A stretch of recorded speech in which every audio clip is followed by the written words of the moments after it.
And I want to say I'm happy to have with me in studio this morning to start things the Honorable Minister responsible for infrastructure and tourism. So we'll be getting into that very shortly, but just got some information coming in, which I'm still looking into. A bit of information shared with me about a draft bill. This is coming out from the UK House of Commons, where the UK MPs are to represent. This bill is suggesting that the UK MPs could represent the overseas territories. You know, for some time there's been a push in some quarters for direct representation in the UK Parliament for the overseas territories. So what I'm understanding and the information I'm getting, two Conservative MPs, John D. Penrose and Andrew R. Rosendale, pushing this particular bill. The bill is called the Representation of the People, Crown Dependencies and Overseas Territories Bill. And this has to do with the official representation for the overseas territories in the UK Parliament. Now, this is coming against the background of some other discussions that have been had in that area as it relates to, for example, legalization of same-sex marriages via order in council, the belonger status or status, disbanding that and allowing non-belongers the right to vote and hold elected office. As I said, this is information just coming to hand.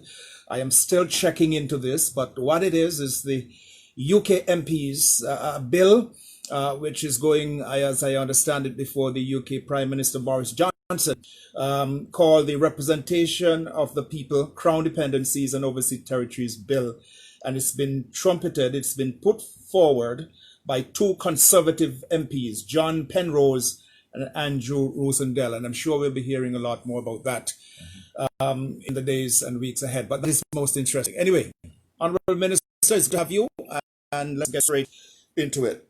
Good morning, Keith, and good morning to all of those that are listening via social media and radio.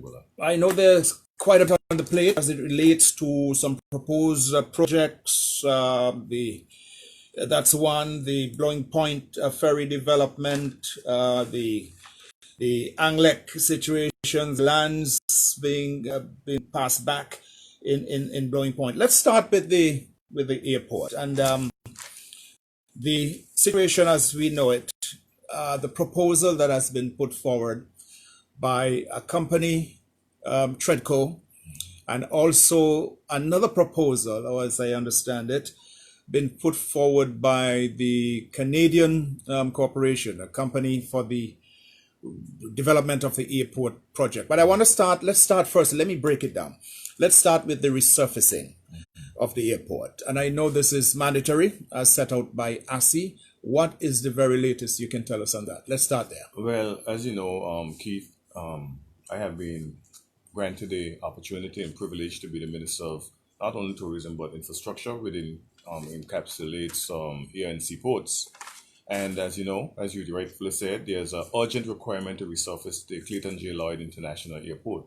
And I can say that we have been pushing very hard on this, and through a grant by the British government, we will be able to move speedily ahead on the resurfacing. We expect that the resurfacing should be concluded by March of 2021. So that means obviously it has to be done before then. It comes at a tune of around £4 million, which have been secured. Most likely Radio Anguilla and other media persons and will be able to report this sometime later this evening. But that is where we are with the resurfacing. So we are very happy that this is happening because it ensures that the airport continues to be viable and be able to produce for the people of Anguilla. Minister, with respect, I don't think there's any real controversy concerning the resurfacing. It's mandatory, has to be done. Right, it has to be done. What I'm getting some feedback on from some citizens, the issues surrounding the expansion of the airport and surrounding areas. What can you tell us about this? Well, the further development and expansion of the airport proper and the surroundings. Well, the airport expansion and bringing Anguilla to ensure having Anguilla have a true commercial transatlantic international airport is no new phenomenon.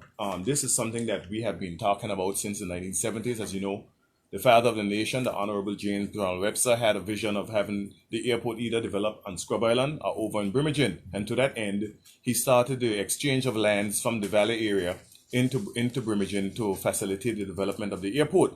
When Emil Gums was the chief minister of Anguilla, back in 1984 with Miss Albina Lake Hodge as the Minister of Infrastructure and Education, they wrote a letter to the government of Taiwan where they said, we are an island on the threshold of independence and pre-independence infrastructure is needed. And they were asking the government of Taiwan to assist us with the developing of a commercial transatlantic international airport at that time. Hubert Hughes came to office in 1994 in a coalition with the Honorable Victor Banks, and together they were working towards the development of an airport in Birmingham. By 2000, Hubert Hughes had an agreement with the French government to develop an international airport in Birmingham. 11 months later, as you know, there was an election held in March of 2000 where the United Front came to office and abandoned the Birmingham airport on exchange for Clayton J. Lloyd on the premise that the French wanted to develop 4,000 hotel rooms over a period of 15 years, and it would mean that we'll have an escalation in the population of Anguilla, not necessarily Anguillians. Be that as it may, we have gotten to the stage where in 2010, again, Hubert Hughes came back to office, and we were looking at the expansion of the airport. As we know, there's a case in the Privy Council right now as relating to the lands, but we have 10 acres of land, and we have been talking about airport expansion ever since then. As a matter of fact, I was part of the Airport Expansion Task Force from 2010 to 2015, and there are a number of issues. There's also an FBO that is there that we have to consider when we're talking about airport expansion. How do we sit down with Lloyd's Aviation to navigate that? How do we sit down with the landowners to navigate that?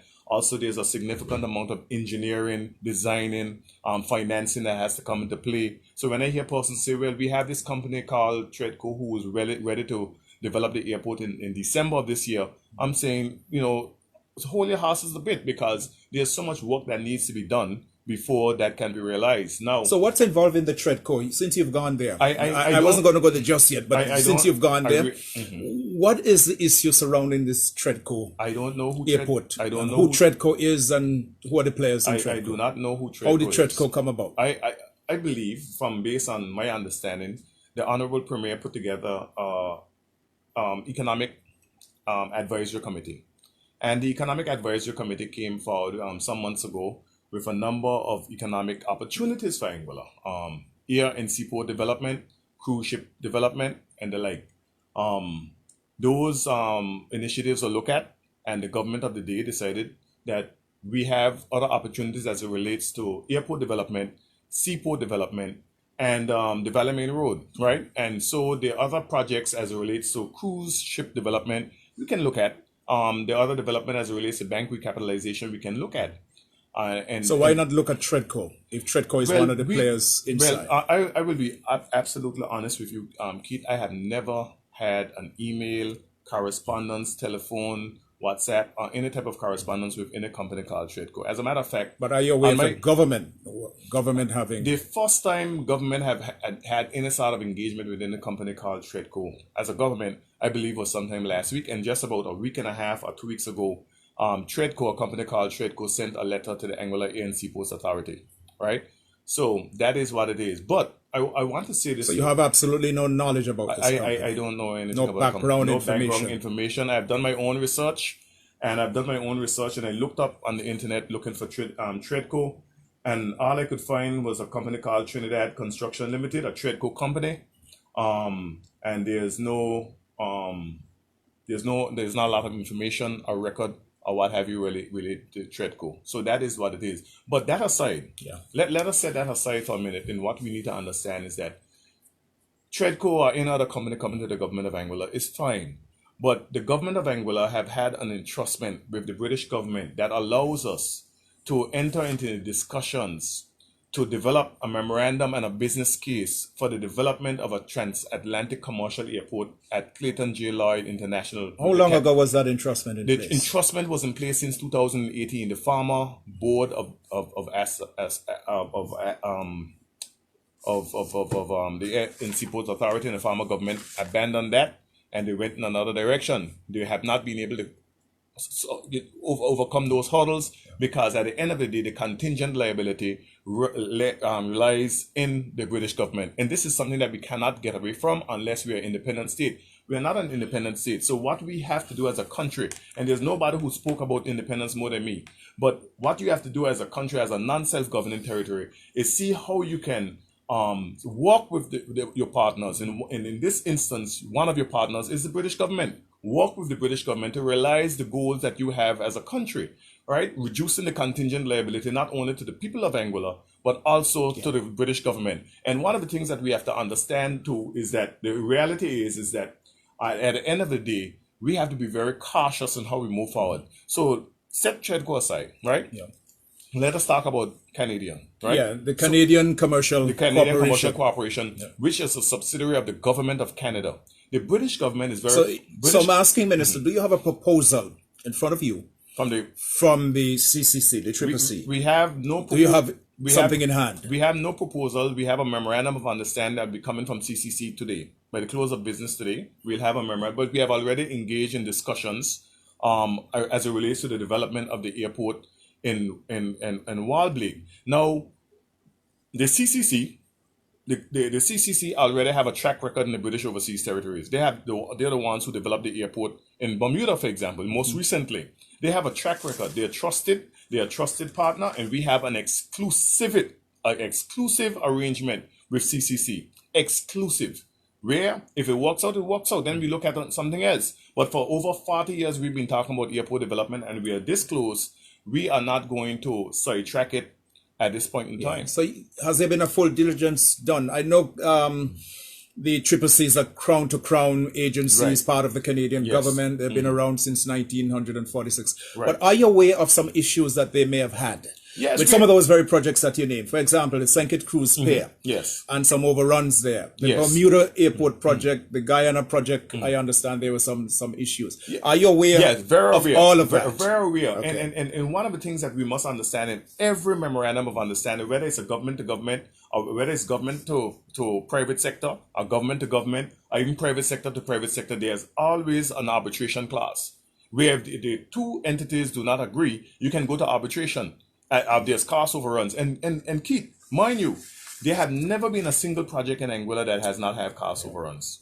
So the chance of cost overruns is always a reality. Flag Luxury, for example, went to significant flag cost overruns. The Barnes Bay development, they went into $200 million in cost overruns. So these are the contingent liabilities that you have to consider, and who takes care of contingent liabilities. Now in the discussion with CCC, right, with the Canadian government, and the British government is also in those discussions, because we make ensuring that along the way, any things that may be flagged will be flagged.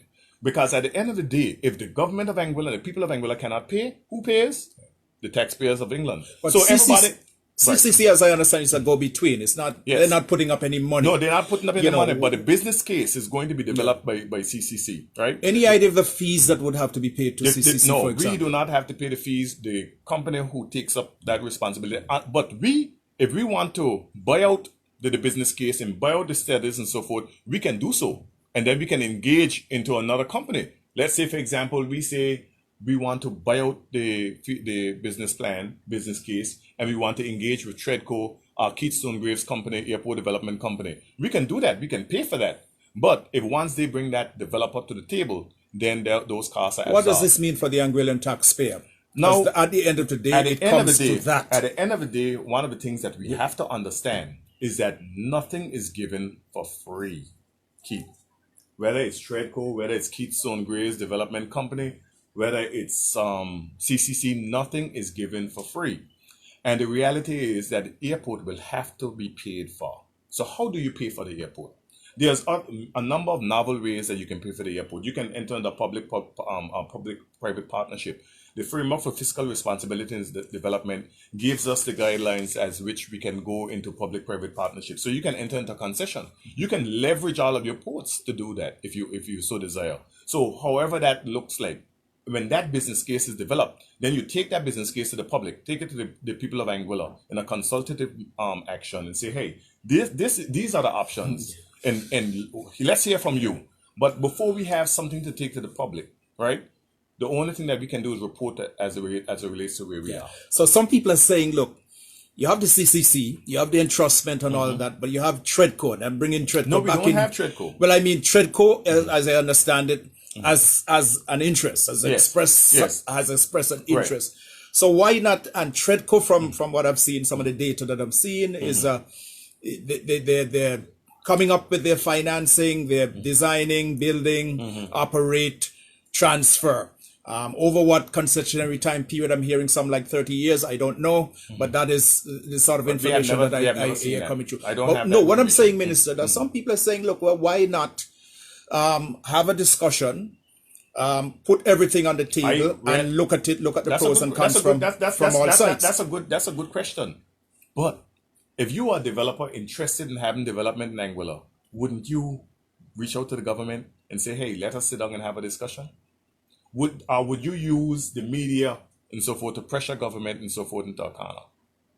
Your first order of the day as a developer, as an investor, is to either use your legal counsel on the ground or either use the telephone or the email and say, hey, we want to introduce ourselves to you. So you're saying the Treadco may have gone about it the wrong way? I am absolutely certain. And the government is not happy with the way that perhaps whether we're happy or not is irrelevant at the end of the day. The reality is that if Treadco is a serious company, they should be reaching out to us in a professional and proper manner. But I understand Treadco was suggested by the very team, economic recovery team that the government put in place. Yes, but that is true, Keith. But the thing is this, right? At the end of the day, you can't have the tail wagging the dog, right? And if the government has put together a team, an economic advisory team, and the government says to the economic advisory team, well, thank you very much for the work that you have put in, but we have decided that we are going to go in another direction, then you should say, okay, let us talk about it and so forth. And once we have come to some sort of agreement, then it should be okay. We don't agree, but we will go ahead. I understand as well, Minister, in the interest of transparency and openness, that and based on my research, there could be some legal issues involved with some other aspect of that whole Treadco. I'm not aware of this. No, I'm just saying this based on my own research, independent research.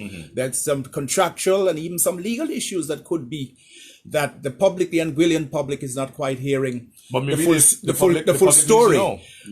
This is where I'm saying now the Honorable Premier, Dr. Ellis Webster, should and is being asked to come forward and inform the Anguillan public, because from my research, independent research, I'm understanding that there's a lot more to the whole Treadco issue, the Treadco and the CCC issue, than the Anguillan public. I think the Anguillan public deserves to know. Is being apprised of. So let us talk about that now. Let us inform me and inform the public. Honorable Premier is being asked to come forward and give a legal challenge to government? Not legal challenge to government. There's some legal issues. There's some government is involved in? Not government isn't necessarily involved, but government, there could be some legal things inside there. This is based on my own independent. With Treadco?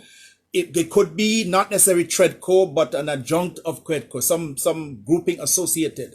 With the if that is the case, then we need to stay far away. With the Treadco. Then we should not be getting involved in that. So there could be some, there's some legal issues. If that is the case, then the government of Anguilla need to protect its citizens. So this is what I've gathered from my, which I want to share. As a former journalist myself, I will definitely look into it. I think the Honorable Premier may have to come forward and some questions asked, and he give some explanation. Those questions won't understand will be asked. That there's no preempting. There's no need to preempt anything, but to wait on the leader of government business, the Premier, to give that information. But that's what it is. I will say this: government operates on the principle of collective responsibility. Yeah. So whatever decision is made by me is a shared decision by the entire cabinet. Whatever decision is made by the Premier is a decision that we have made fully together. I understand that collective responsibility. So if there is some legal issues, and as you have said, those legal issues are not taken into consideration the government and people of Anguilla, then we are not aware of it. And I am not aware of it. Put simply, there's more in the matter than me. There's more than, there's a lot more in it. Perhaps there is. Because as you can appreciate, whenever you deal with any foreign direct investor, you have to do a certain level of scrutiny and due diligence to ensure that you're not getting a pig in the bag, right? And so, even as it relates to Treadco, a lot of due diligence will have to be done. Background information will have to be provided. Tax returns will have to be provided. There's a lot that goes into accepting foreign direct investment in a British overseas territory. There's a That lot is more legal requirement. Minister, I know we have a lot to cover because I know there are a lot of hotbed issues out there. As it relates to the airstrip and the resurfacing. Right. Will the airstrip continue at a PCN of 22? I understand that American Airlines, have been requesting or seeking or asking about a PCN of 50. No, American Airlines have not been engaged with the government of Angola. Okay. That is not true. But the PCN is not going to change. Okay. We're going to have some tests that's going to be done very shortly. As I said, we expect to have that airport resurfaced by March of 2021. So, of course, you'll see a lot of mobilization happening around there very, very shortly. The plant is already on island. So, obviously, we are moving quickly ahead as it relates to the airport resurfacing. That is an urgent requirement. And so we are moving forward. And we must thank the British government for seeing through the way and hearing our cry and acceding to that request for the funds to do so. What has been the British government's position on this whole CCC issue as it relates I would say this: the area? British government have given us a letter of entrustment, right? So that you have that in hand. We have that in hand, right? Mr. Tim Foy, the governor of Anguilla, I think maybe a month ago or maybe 6 weeks ago, have formed that up in writing to me that I'm free to engage, free to continue the discussions. And what we have decided to do as a government is that not only myself, but also the Premier and the Permanent Secretary for Infrastructure and the British representatives in Anguilla, we have been on those Zoom calls and so forth, making sure that everybody's on the same page. If we have any issues that may arise, we can work through those issues, and that is where we are. We should have a memorandum of understanding for consideration sometime today or tomorrow latest, and then we'll have something that we can look at, and then we can move forward. But we are in pretty advanced stages because we came in under the mantra of change can't wait. And I hold that true, and even though we did not talk about these infrastructural developments, as a minister responsible for infrastructure and also the minister responsible for tourism, I thought that these are critical needs for overall national development, and that is where we are going right now. Question has been asked: can Anguilla afford a larger, expanded airport as opposed to increasing the traffic into and out of the airport? Yes, increasing the traffic is has any study or studies been done? And that is there any be data? Remember, the business case is going to be developed by CCC. The business case for the development of the airport is going to be developed by them. Now, if it is that when that business case is concluded and it says Anguilla does not need a commercial transatlantic airport, this is where Anguilla needs to go, then that will be looked at and considered. Or you can get a second opinion and get another business case I imagine in consultation with the people. Right, exactly. So that business case has to be formulated. But let us speak a little bit about the issue that you raised about Anguilla sustaining an international airport. Anguilla, as a government, we will never be in a position to be able to finance, ever be able to run and operate a commercial transatlantic airport. And so we have to be able to understand that and understand that that will have to be divested of. And it's not unique. Everywhere in the world, this is what happens. As a matter of fact, Sanska Airport in Jamaica. Sanska Airport in Jamaica was in a wreck. It was at the verge. It was rated a Class D airport, right? And what did they do? They engaged into a consultation, expensive consultation, and they were able to bring in a developer. They were able to bring in an operator, and that operator took over Sanska Airport in Jamaica and turned it around. Gatwick, San Juan International, Punta Cana International. We can look around the region and see many examples of private-public partnerships as it relates to airports to ensure that they are viable, ensure that they run right, ensure that they maintain, and ensure that they adhere to international regulations. So you say CCC will provide. So CCC will provide that kind of data, case, and that is the data that we're looking at, and then we can move forward. Short of data, short of information, we can run the risk of placing Anguilla in a position where our children and grandchildren will be paying. So we have to be cautious, guardedly cautious in the way we move forward with these types of decisions, because these are very expensive decisions. We're talking about 150, 200 million US dollars. And that is more than the bank recapitalization. The recapitalization of the bank using social security funds have placed us in a position where we are mortgaging our children for the next 30 years. So just imagine $180 million or 200 million US dollars on the taxpayers of Anguilla. And that is why you need to be able to have the data before you make a real comprehensive decision based on an understanding of all the issues around the development of an airport before you make a decision. You just can't run and jump inside and deal with TREDCO. You have to be able to have that information. Okay, we're going to move very quickly through some things because there's quite a bit, as I said. The blowing point. Yes. Ferry terminal, the giving back of lands, and so on and so forth. I understand that some persons are saying no issue with giving back some of the lands. Others are saying, why not keep some? If the government can buy some and keep it for future The argument on both sides of the divide are good arguments. The argument that we should give back the land is a good argument. The argument that we should retain the land is a very good argument, right? And so I can't knock any side of the divide as it relates to their opinions relative to that. Now, the Blowing Point Ferry Terminal, on coming to office, there was a lot of things that surrounded that Blowing Point Ferry Terminal while it never got off the ground. But after I've had comprehensive discussions with British officials, including the governor, I have been able, as a minister responsible for infrastructure, to be able to take that completely under the minister and Ministry of Infrastructure. Whereas we have already charted a plan. We have, right now, we have a project team. We have had meetings already with that project team. We had meetings as recent as yesterday. The submission of the drawings have already gone to the Land Development Control Committee. The architect, V Architecture, Raoul Vanterpool and Mr. Richard, they have done a tremendous job on this, and I can't thank them enough. Raoul have done a tremendous job, and you will see the type of work that Anguillians can do, because in the ministry now, we are doing all of the work. We are doing the civil engineering. We're doing the designs, the structural. Everything is being controlled and managed by the Ministry of Infrastructure. It is the first Anguilla program project that is being done in that manner. I want to just swing back because we just got a comment coming through to me here from one of our listeners. It has to do, this TREDCO thing is so important. It keeps coming up. That's fine. That I have seen the documents. All the documents from TREDCO have been put forward. That's how privileged you are. The media have seen these documents, but the minister have not. Documents outline a series of things that they intend to do. Draft documents. Draft documents. Not conclusive. Documentation Not conclusive. In terms of the monies. Document? Well, the documents I have. How much are they saying that they? In terms of the proposals that have been put forward to government, the monetary contribution.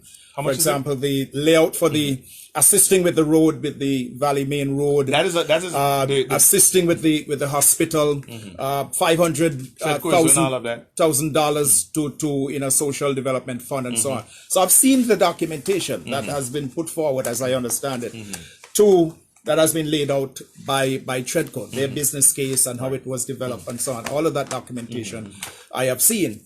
And so that is why I was pressing so much on the TREDCO issue, and why people here in Anguilla, some persons at least, are saying, why can't the government sit? If that is the case, why isn't the government of Anguilla sitting and discussing those issues? Seeing that it came about from a government directive given to a team of Anguillians to go out and seek foreign direct investment to push the country along. Why hasn't there been? Why is the government not looking, even giving a look in to these TREDCO individuals, which in fact is a Caribbean company, as I understand it. TREDCO is putting 75 of their funds that they've been allocating for some of the projects here in Anguilla are coming from the Republic Bank of Trinidad and Tobago, and another 25% coming from the Guardian Insurance Group of companies. The question is, why isn't the government not even giving a look in to these individuals? Notwithstanding the entrustment that was there from the previous government and is being continued by this government. So they're saying, look, why don't you have a discussion? Why don't the government have a discussion with these people and see at the end of the day the decision has to be made by the government of Anguilla. But to not what I'm getting from some person is that why not even have a sit down or have further discussions with these people, Minister? I would say this. And I didn't want to go back, Yeah, but that's fine. That's fine. I had to No, share and you need- disclose you- full you- disclosure, yes, full disclosure. that I agree. I have copies of those documents. I agree. But here's the thing: the media, yourself and other media personnel, because I've heard other media personnel have this information before them.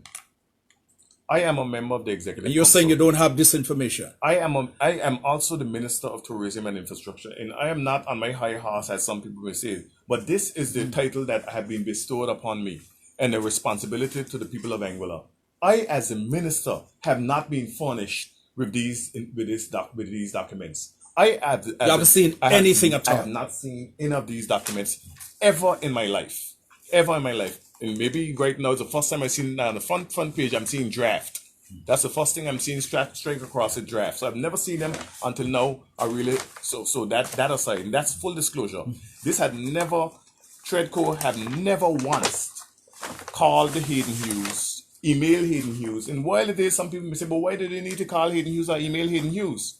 They have to, because here is it. Minister, The principle of collective with respect, responsibility dictates. With respect, let me go a little further. Have you seen the 2020 economic development projects presented by the Anguilla Economic Recovery Team? Have you seen that document? I have. I'm sure they may have sent a document, but I have not looked at a document. And I've been furnished with a copy of that Yes. document. Okay. Right, you have been furnished. So the media have been furnished because the economic team, which is a team set up by the Premier, right, that comprised of 4 individuals, have brought projects to the Premier. And the government of Anguilla, led by the Premier, have said, thank you very much. You have done this good work. You may not come down, but we have decided to go in another direction. So what you would think that the economic team that is supposed to be our team would have done, would have said, well, Premier, we don't agree, and so forth. You hash it out, and so forth and so on, because this discussion has been happening since August of 2020. You have that discussion, and at the end of the day, if the government of the day, led by the Honorable Premier Dr. Webster, who I have utmost respect for, who I find is a very intelligent person, he's someone who does not say a bad word about anybody, he's brilliant, he listens to everybody, and once he have done his analysis and so forth, and he have decided, and we as a government have decided, okay, we are willing to work with this particular project, that particular project, but this and this, we have a path already to move forward with those. You would have think that they would have backed up and said, well, okay, where we don't agree, we think you should take all. Let us see how we can work with this one here and that one here. And if you guys are moving with CCC on this one, and you're moving the Anguilla program at the Blowing Point Port, then we could, while we don't agree, Where do you we think can the breakdown came in all of this? I'm sensing there is a breakdown. There is a breakdown, but I'll say this, somewhere. Keith, I'll say this, Keith. This is And blame has been tossed all around. Blame is not tossed around because you have not seen us up until now saying anything about it. It has only been the economic recovery team. No, I'm hearing from people. People are tossing blame as the government. Yeah, but the government, And as people ministers tossing of blame government, at as the ministers of government, we have not been proposed tossing developers blame and so on. or saying anything. Okay. We have not. And this is the first time we are saying anything about it, right? So my point of the matter is that if you put together a team, Yeah. and the team come to you with a number of projects, a wide variety of projects, and you say to them, well, this one and this one, yes, let's see how we can move forward with this one. But these two here, we have a plan for these already, we're not moving forward. And then you turn around and go back door and go to all of the media, sending the documents and attacking the government from a holistic standpoint. I question your motive, your ultimate motive, Keith, right? And I am not built the way I am to be able to suppress and keep my emotions and keep my tongue still. And I have been doing so because the Premier is of such a nature where he is calm. And I have had to lean on him for patience. Because I can always remember my father saying to Governor Harrison, you may win the war. You may win the war. But when the battle is over, you cannot enjoy the victory because you'll be so mortally wounded. I came up from that school of thought, but because I am surrounded by these common elements such as the Honorable Quincy Gomes Marie and the Honorable Ellis Lorenzo Webster and persons like this, I have had to temper myself. But there comes a time when the gloves will have to come off, Keith. Minister, I And believe, if the gloves come off, I did not get involved in politics for me. And if the gloves come off, there'll be a lot of casualties lying along the way. Minister, I think cool heads But and cool calm heads will prevail. will prevail I think because I am we have- led by the coolest, calmest cat I have ever worked with in my life. I think we have people within the Anguillan community who can sit at the table. Yes. And all of these issues at the can end of the day, can be worked out. This should have been worked out. And they will be worked This out. should have been worked out, and it shouldn't have been in the manner it is. I believe they will You be know? worked out, Minister. And at the end of But the day, let's- like at the end of the day, Keith, again, I would say that if you brought forward 10 projects and the government of Anguilla says yes to 8 and no to 2, that should not have necessitated where we are today. Because we were all supposed to be looking at change as a unified group. And thank God that the ministers of government, along with the Honorable Parliamentary Secretary and the Honorable Merrick Richardson, are unified like I had never seen in a government before. Unified behind one leader, and that is Dr. Webster. And we take our cue from Dr. Webster. If it all work out. But back to the blowing point and the giving back of some of the lands. There was a suggestion maybe government could keep some of it for future expansion and development. And once anything goes up, I understand, and you're aware that once structure goes up there, the price of the land in that area will The value. the value will Value always is determined will go on what someone is willing to pay for it. But what about those lands that are in dispute? I know there's some legal issues, Yes, and yeah. I don't know we want to go So into we it too deeply. we inherited a situation where lands were acquired without having a meaningful discussion with the landowners. If you want lands to develop a facility, have a conversation with the landowners. Just don't take their land, you know? And so those lands were taken, put Anguilla as a country in a compromised position. Because this is not the first time the United Front administration, as an administration, has done something like this. To the point where right now we are facing 41 million US dollars to pay for compulsory acquisition of land at the airport site. And again, you make the mistake once, you make the mistake twice, and you compulsory acquire people's land in Blowing Point for a port facility. So when we came to office, and I learned of these issues and challenges, I said, oh, well, we have to be able to work things out with the landowners. And short of that, let us see if we can make it whole and take and probably reinstate the land to these people, move the building off the footprint that takes up the people's lands that was acquired, and move it back on the land that is totally free and unencumbered. And that is what we have done. We have moved the building on lands that is sold, And you can get the building in on, yes, and on we what you can. have there, and you have enough All of our designs for your already parking completed. and all of that. Everything is done, ready to go. Remember, government already own lands around the area that can accommodate parking. It's just that the unfortunate thing is that you'll have parking, and then you'll have someone own some land, and then you'll have the port facility, right? That is not the best situation. So that is why I said earlier that the argument on both sides is a good argument, because in the future, the Port Authority, the government of Anguilla will need those lands, right? As we grow. So the argument to keep the lands is a strong argument. But at the end of the day, the Constitution states that there shall be prompt payment when you take people's land. And those people have not been paid, and they have been taken away from them for a long time, and there's no resolution as yet. So what do you do in a situation like that? You have to take into consideration people's feelings and sentimental value of that land. And if you can't come to a conclusion where you can work it out, then give the people back their land. And that is the decision that we as a government have taken. Yep, because I And, understand. and I'll say this, it might not be the best decision, but it's a decision that we have taken. Yeah, because I understand there are no issues with parcels, for example, parcel 36, 29, right. 37, 26. Yeah, there's no But issue. parcel 38, And a which couple is other parcels. and a couple of the parcels, you know, from what I've been told. Anyway, let's move on because time is going on us and we have quite a bit more. The Valley Main Road. I understand that you're very close to making a big announcement Yes. about that in terms of the financing for the Well- at least the initial study. Well- at least, I'll say this, Keith, we have already signed an agreement with Richards Architecture. We have signed uh, an agreement with Richards Architecture and Survey Company Limited on the 13th of November for the surveying of the Valley Main Road. The guys, the capable guys in the Ministry of Infrastructure, I told them when we came to office, I'm going to give you a lot of action. And we're getting a lot of action in the Ministry of Infrastructure. And so that surveying for that the Valley Main Road will. I'm very excited. Sorry, No, I'm very excited.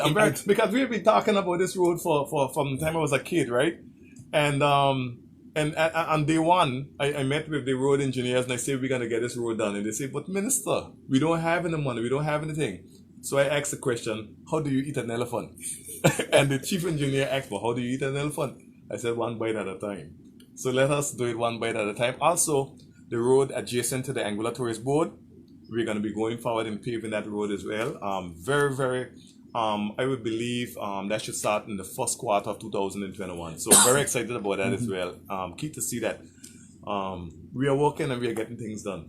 So somebody on the feed just asked a question of survey again. There was no survey done before. There was no survey. No, there was no survey done before. Okay. My understand, Minister. Let me just swing to a couple of tourism. You don't want to talk about the Blowing Point Ferry Terminal? We will. Because that too was part of the programs that was offered by the Anguilla. Yes. Okay. You know. That. You want to talk about that? Let's talk about that terminal. No yes. stone, there was some stuff left in that as well. Yes. Share with us what's the latest on that. I'm sorry. Well, as I said, the Land Development Control Committee, the plans before the Land Development Control Committee. I just want to give a shout out to the Honorable Premier again, Dr. Webster. In the design of this Blowing Point Ferry Terminal, he saw it fit that we should have a testing center. You know, it's a new reality. A testing center in the facility. There's a triage in the facility. There's also an area we can quarantine people in case of the infectious disease or what have you in there. You know, I needed to have a nice VIP room in there because, you know, whatever they say, you know, I like to, you know, take care of good people who come to our shows. So we have already finished the design of that facility. It has gone to planning, When will work to start? land development. Start the work. So let me give you. I'm very excited, Keith. I can hardly contain my excitement, you know, because this is why I ran for office, right? So we're gonna have the project team already. We having meetings and so forth. We already had several meetings, including one yesterday. The guys are already working on the engineering and stuff. We expect that the award of the contract should happen in the first quarter of 2021, and the commencement of construction will start in the second quarter of 2021. The commencement of work should start in the first quarter. In the first quarter of 2021. Bids are out? No, the bids are not out as yet. We putting out the bids sometime in December, the latter part of December. No, sorry. We're putting out the bids in January. The Local bids, or will that local be bids? Local bids. Just local bids. Just local bids. Okay. Yeah, everything's going to be local. Local. Everything controlled through the Minister and Ministry of Infrastructure. So we're putting out those bids in January of 2021, and we expect the commencement of construction to start on the 1st of March of 2021 with the project handover in 2022.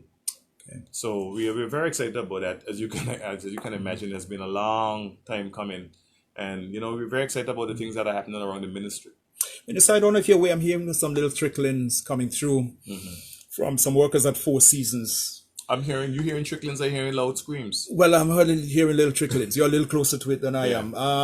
About not being given sufficient adequate time for their breaks, eating breaks, and rest breaks. Have this been drawn to your attention, Minister? A lot of things have been brought to my attention about the Four Seasons Anguilla. Right? But that's the very latest one. And what I found about the Four Seasons Anguilla is that they're very litigious. They're highly litigious, right?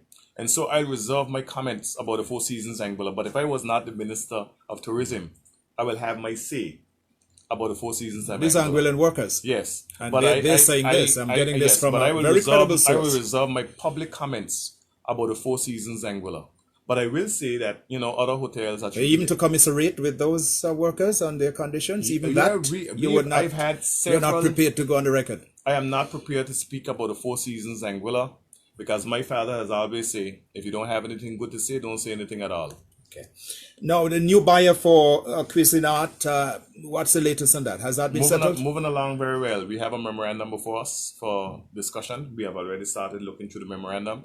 The team, and of course, we're just a political directorate, but we have our team in the Ministry of Finance and the Ministry of Commerce that is going over the memorandum. We, as a political directorate, of course, are reading it as well. And I must say, I'm very happy to say that I've finally seen the Capjaluca Mondays Bay memorandum of understanding for the first time this week.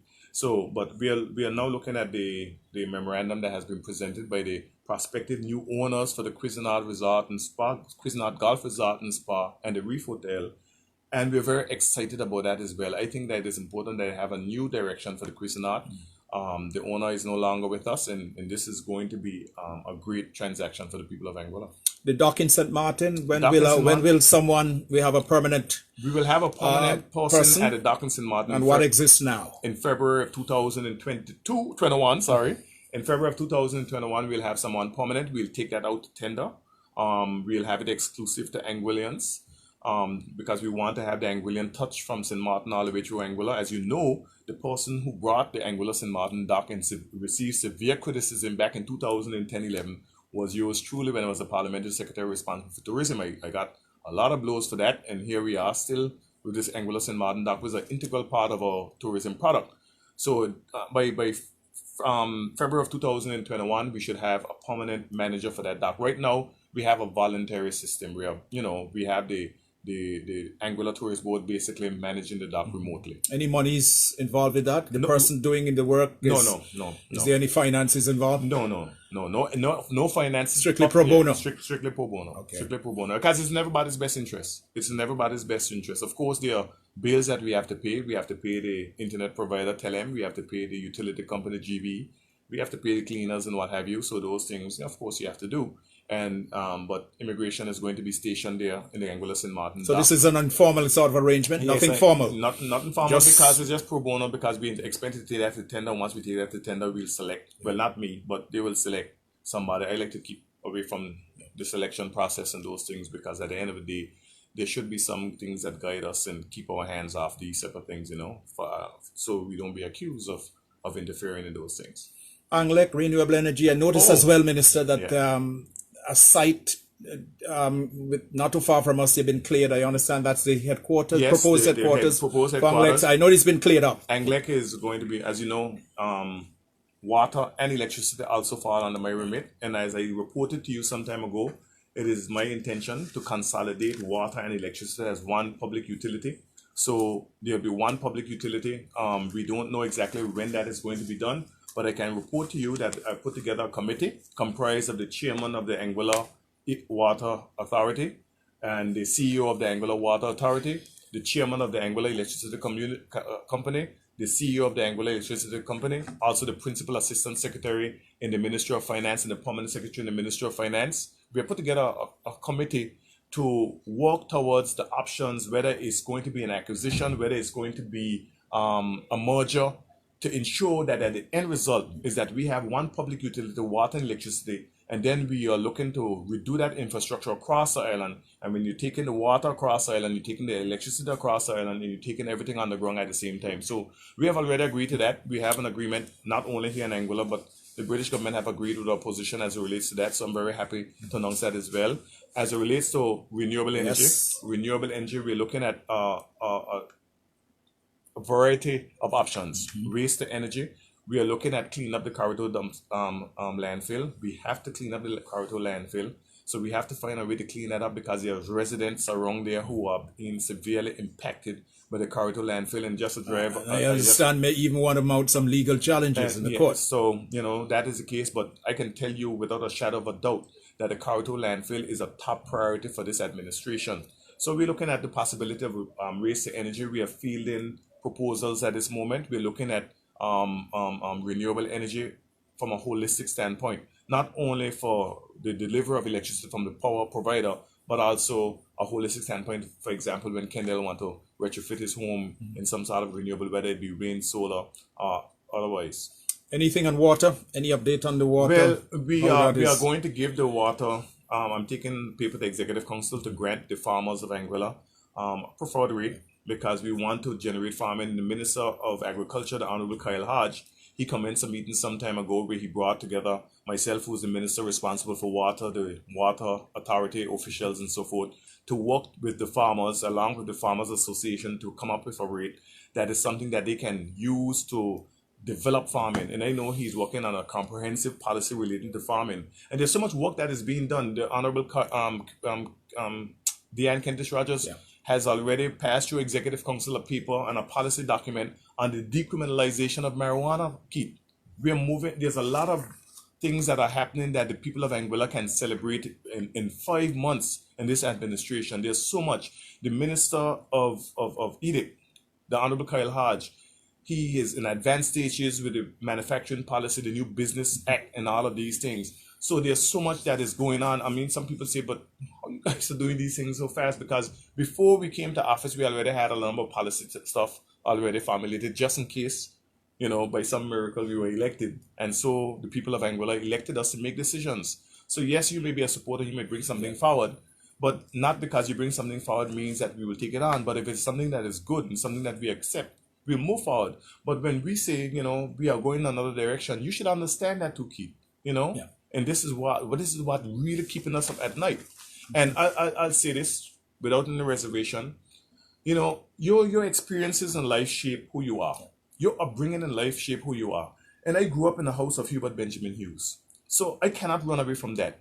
And his life and being around him have shaped who I am. I have tempered it a lot, because maybe old age, I've tempered it a lot. But when you come at me hard and try to force something down my throat, my wall become firmer. And you're not going to bully me. When the people of Road South elected me to office, to represent the office, and I become the minister responsible for infrastructure, and I become the minister responsible for infrastructure and tourism for the entire island. And so, regardless of whether you support me or not, I must work for the entire island, and I must not compromise myself. I must not compromise myself just because you supported me to get to office, and now I'm doing something that I'm not comfortable. Now you want me to do something that I am not comfortable with, but not only that I am not comfortable with, but the entire cabinet is not comfortable with. So respect that decision. Respect that decision. And that is all we're asking. We're not trying to be adversarial, but if you want me to be adversarial, that is my nature to be. I'm going against the nature of Haydn Hughes. Power of technology, just information. It's amazing information you get. And Treadco is not, we can't seem to get Treadco out of the picture. Treadco, some information just been fed through to me. Treadco, only the revenue made. Treadco will only have revenue made in their proposal. Only the revenue made by the company will come from the airport project. Another one, there was no fixed 30-year agreement. I think that has been put out in the public. Right. I hear a lot of that. And that the Treadco and the government Anguilla would share in the revenue. Share in revenue that doesn't come. I want to say this, Keith. The airport, the Clayton J. Lloyd International Airport, has never turned a profit.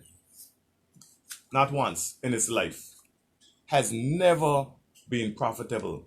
The Blowing Point Ferry Terminal, the seaport, have subsidized the operations of the Clayton J. Lloyd International. That's a fact. Yeah, and the data is there. I've seen some data. So the reality is this, Keith, that if you develop the airport, you have to find a way to make it profitable. And how do you make the airport profitable? First of all, you have to bring Lloyd's Aviation to the table. You have to bring Lloyd's Aviation to the table because that's a fixed base operator. That's an exclusive fixed base operator. And all of the traffic that goes through there, go through. Has there been any discussion with Lloyd's? No, there haven't been any discussions with Lloyd. Will there be? There will be discussions with Lloyd. Because how soon will that be? That discussion is going to be soon as we can get something back from CCC. Okay. That takes into consideration Lloyd's Aviation as well. Because you have to respect the fact that he has an exclusive agreement up until 2035. So if Treadco... And he's now putting in a new... And he's now putting in a new investment. So if Treadco has this proposal, they have to first say to us, and he's how do you make it profitable? And he's Anguillian. Yes, and he's Anguillian. And he's Anguillian, and we have our Anguillian first philosophy. Anguilla first, right? And that is, don't take that lightly, Keith. That is real, right? So you have to take into consideration Lloyd's Aviation. You have to take into consideration the landowners. You have to take into consideration the fact that the Clayton J. Lloyd International have never turned a profit. So how do you make your money back? I'm asking you. You have the proposal ahead of you, in front of you. No, you answer questions. I ask questions. No, in this case. I ask questions. I'm a journalist too. I'm not going to give up my authority. I ask the questions, you provide the answers. I can't provide that answer because I don't know. But quickly, Minister, let's, as it relates to that Anglic building, yes. Is there anything deeper you could share with us? No, I'm getting some feedback here from some of our listeners. All I know about Anglic building is that we met with the board of directors, and the board of directors have said to us that for many years, they have been trying to move forward with the construction of a new headquarters for Anglic, and I support it. Yeah. You know, you have any idea of the costing and all of they that? Say the costing is somewhere in the region of $5 million. Don't ask me whether ECIU is. Yeah. But how will the funds be raised? Do they have the capital, or do they need to raise the capital? Know. I know it's a. I don't know. It's a board. I don't know, but government board, is a major shareholder. Yeah, government is a major shareholder. It may be the case where they may have the capital reserves. It may be the case where they may go to the Caribbean Development Bank or National Commercial Bank of Anguilla. They may raise the money through National Commercial Bank of Anguilla. I don't know. But what I do know is that they do need a new headquarters, and I support it. I support them moving forward to the development of a new modern headquarters for the Anguilla Electricity Company. I do support it. The details I don't know as yet, but those details will come to us, you know. I want to say this, Keith. There's nothing that a Minister of Infrastructure, Communications, Works, Housing, and Tourism does without letting the Honorable Premier know. I don't move a muscle unless the Premier knows. You understand? I don't do nothing in isolation. Absolutely. The new tourist season, we're still in the second phase, the protocols. Are you satisfied that things are working the way they should work? Have you received any complaints? Yes, we've received complaints on a lot of wild goose chases. You know, that's unfortunate because, you know, you may see someone for the first time and you may think that they may breach quarantine, but that person had been on the island for 14 days and just got out of quarantine. How is the monitoring going? The monitoring is going extremely well. Of the quarantine facilities, the going various villas and hotels and that kind of thing. Very well. I must give it up to Dr. Aisha Andrin, Permanent Secretary Foster Rogers, Rochelle Rogers. They have been vigilant. You know, this is the first time we've had to have twin health and tourism together, right? And Andia, I always mess up her name. Andia Ravari. If you're listening, I'm sorry. I apologize for messing your name up again. But she has been a godsend, Keith. She has been working 7 days a week. And no, you'll be surprised. You wake up in the morning, you see an email or something at 2:00 in the morning. And the Honorable Parliamentary Secretary, Quincy Gomes Marie, I mean, she has been doing some heavy lifting. Just this morning, we were having a conversation, and I said, hey, you know, we got another 4.5 years. She said, 4.5 years? I thought we already had a year in office. Because she has been doing a lot of heavy lifting as it relates to tourism. You know, a lot of heavy lifting, but not only in tourism. You're going to see Quincy Gomes Marie transform the service at the Anguilla Public Post Office. Watch my word. You're going to see a transformation at the post office led by Quincy Gomes Marie. I have full confidence in her abilities to do things. Yep. You know? So you're gonna see a lot happening, and I'm very happy with the opening of the sector. Of course, our borders are still closed. It will be challenged. We're gonna have challenges with occupancies in our economy for the next 2 to 3 years. You know, that is just the reality. Until you have a vaccine that is widely used, and you must know that Anguillians are anti-vaxxers. Anguillians will not subscribe to any vaccine, any COVID vaccine. And a lot of people made a lot of noise because we were given a letter from the British government saying that once the vaccine becomes available, we'll have access, which is a good thing. We'll have access. That is not saying that you will be mandated to use the vaccine. But what if it becomes a requirement of travel and you cannot travel unless you're vaccinated, just as you cannot travel to the continent of Africa without having the yellow fever and the malaria vaccine? So what if it becomes a mandate of travel? What if it becomes a mandate of employment? What do you do? You know? So we being anti-vaxxers is one thing, but once they become mandates, it's a different thing. And that comes back to the very question that you raised at the very beginning. I know it's not my ministry, but the fact that they want to be able to do the same-sex marriage and have representatives in London and so forth. I am not in support of that, because representatives in London representing Anguilla without even talking to the people of Anguilla is a recipe for disaster. So I am not in support of no representatives in the House of Lords and the House of Commons for Anguilla that does not have an Anguillan leaving Anguilla and sitting in the House of London representing our interests. But if you're up there representing our interests and saying, well, you got to marry same sexes, you have to teach same-sex unions in schools, that is not representing Anguilla. And I'm not harping on same-sex marriage, right? But the reality is that this was captured in the agreement. And you saying in London that anybody can vote in our elections, regardless of whether they're a citizen or not, that is not representing me. We had no say in Brexit. But Brexit has cost us millions of dollars, in that the European Development Fund that Anguilla benefited from every year is now taken away. And what we are being told is that you have to tax your people more, you have to reduce the public service, you have to do these things to your people, because we made a decision to exit the European Union, and now you're being impacted, and this is how you're going to raise the $20 million that the European Union presented to you. So the point of the matter is that representation for us must come from us. And on that note, Minister, I know there's a lot more we could cover. We'll have to have you back. I have a time for another. I have another guest okay. on the outside waiting to come in. But I want to thank you for the spirited discourse we had here. Thank you and very I know much. there'll be lots of questions going up all around and debate and discussion. And I want to say this to those people who say that we come on Radio Anguilla because we want to hide information. Just know that Radio Anguilla is a people's radio and belongs to the people of Anguilla. And this is being broadcast on social media so you can share it. And anytime, Keith, you want us to come on radio, 10 minutes notice is all we need. We will be here. Okay? Thank you very much. So, thank you. Our job is to report to the people because the people are our employers. Haydn Hughes, Thank you Honorable Minister of Infrastructure and Tourism. Thank you so very much. Thank you. See you soon.